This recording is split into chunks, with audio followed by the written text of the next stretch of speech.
consider the policy as a matter of priority and submit its report to the House as soon as possible for adoption. Honorable members, since the policy will guide the country's conduct in international affairs, its expedited approval by this House is necessary. The House is accordingly guided. And if I may exercise some bragging rights, I prepared the first foreign policy for this country when I was your foreign minister. And I put at the center of it our athletes as our #1 ambassadors everywhere in the world, who cause our national anthem to be played in all capitals of the world where sports are conducted. I also put the diaspora at the center of our policy. So this is an improved version. And please make contributions because we also have parliamentary diplomacy. Everywhere you go as a member of parliament, you are a primary ambassador for this country. So take interest and see what you can do. The second is on the election for the chairperson of the African Union Commission. As you are aware, the election of the chairperson of the African Union Commission is scheduled to take place on Saturday, 15th February 2025, at the AU headquarters in Addis Ababa, Ethiopia. Kenya has fronted a candidate in the person of the Right Honorable RAILA Amolo Odinga, AGH, former Prime Minister of the Republic of Kenya. From the onset, honorable members, I take this opportunity to wish the Right Honorable Raila Odinga success in the election. I have previously worked with the Honorable Raila Odinga both here in Parliament as well as in the Cabinet over the last 2 decades, and I'm convinced that in Raila Odinga, Africa will have a great and visionary leader as we gear up to the actualization of the African Union Agenda 2063. Certainly a win for the Honorable Raila Odinga will be a win not only for the country and Africa, but also for the larger international fraternity, given his proven track record on human rights, democracy, and integration. As the National Assembly, and following a request from the Minister of Foreign Affairs, we have a delegation of 4 members traveling to Addis Ababa in solidarity with the Kenya candidate. The members are led by the chairperson of the Departmental Committee on Defense, Intelligence, and Foreign Relations, the Honorable Nelson Koech, CBS MP, the Honorable Haikam Miziki, CBS MP, the chairperson, Diaspora Affairs and Migrant Workers Committee, the Honorable Major Retired Abdullahi Bashir Sheikh, MP, Vice Chairperson, Departmental Committee on Defense, Intelligence, and Foreign Relations, the Honorable Millie Odhiambo, CBS MP, the Minority Party Whip, who joins the team in her capacity as a member of the Departmental Committee on Defense, Intelligence, and Foreign Relations. I'm also aware that other members of the National Assembly will be traveling to Addis Ababa as part of the leadership and citizens of the country in solidarity and support of the candidature of the Honorable Raila Odinga. Indeed, in line with the provisions of standing orders, I have received around 40 notifications from members intending to attend the activity.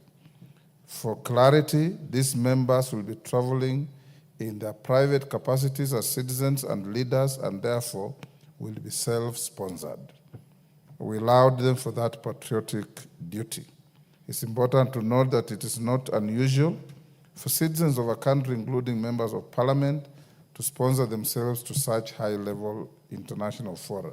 Honorable members, I say so because you have seen the usual barrage against Parliament, that Parliament has sent 100 members to Addis Ababa. We can very well even all go if we can be able to sponsor ourselves. But Parliament doesn't have the resources to sponsor 100 members. So let's give some foot thumping to those who have bought their own tickets and gone to Addis Ababa. Addis Ababa is one of the very expensive cities in Africa. An average hotel is $400-500 a night. And those members who have sponsored themselves have done a patriotic duty. We wish our candidates success in the forthcoming elections.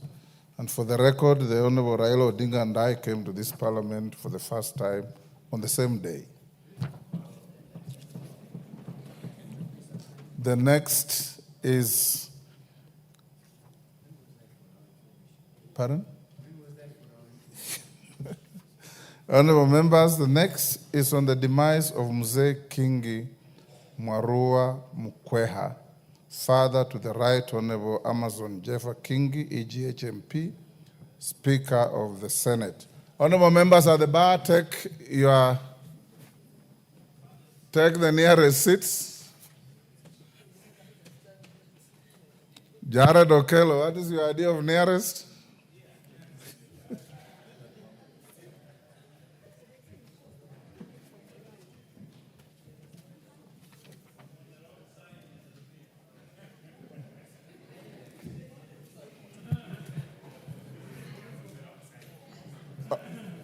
Honorable members, I wish to report to the House on the demise of Mzee Kingi Mwarua, the beloved father to my esteemed colleague, the Right Honorable Amazon Jeffa Kingi, EGHMP, Speaker of the Senate, which occurred on Saturday, 9th February 2025, while he was undergoing treatment at Pandya Memorial Hospital in Mombasa. Mzee Kingi was a pillar of wisdom, compassion, and unwavering resolve. As a father, he embodied strength and guidance not only to his family, but also to the community at large. His steadfast commitment to instilling values of service, humility, and integrity made him a source of inspiration to all. Honorable members, beyond his humility, leadership, and support for his family and society, Mzee Kingi leaves behind a rich legacy that will live on in his children, as is evident by the service of the Right Honorable Speaker Kingi. Having recently walked a similar path of grief following the loss of my own mother in December last year, I deeply empathize with the Speaker and his family at this difficult moment. Honorable members, a memorial service will be held on Thursday, 20th February 2025, at 9 a.m. at his homestead in Kamale Village, Kilifi County. The funeral service will be held on Friday, 21st February 2025, at Kamale Primary School grounds, with the final rites taking place at his home. I urge all of us to stand in solidarity with the Right Honorable Amazon Kingi and his family during this time of grief. Honorable members, this is a profound loss, and our thoughts and prayers are with the Speaker of the Senate, Right Honorable Amazon Kingi, and his family. On behalf of the National Assembly, the Parliamentary Service Commission, and indeed on my own behalf, I pay tribute to Mzee Kingi Mwarua and convey our heartfelt condolences to the Right Honorable Speaker and the entire family. May the strength he embodied and the values he upheld in life remain a source of comfort during this time of sorrow. May the soul of Mzee Kingi Mwarua rest in eternal peace, and may I request us to stand for a minute's silence in honor.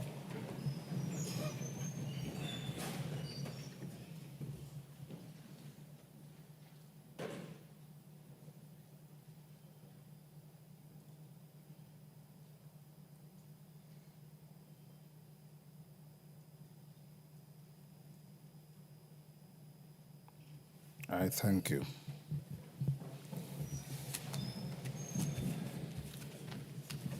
Honorable Haika, I just announced that you are in ADDIS. What are you doing here? Tomorrow morning. Next order. Order number 3, messages.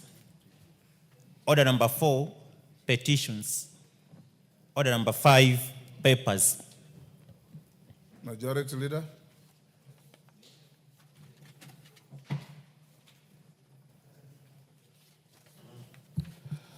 Honorable Speaker, I beg to lay the following papers on the table of the House today, Thursday, February 13th, 2025.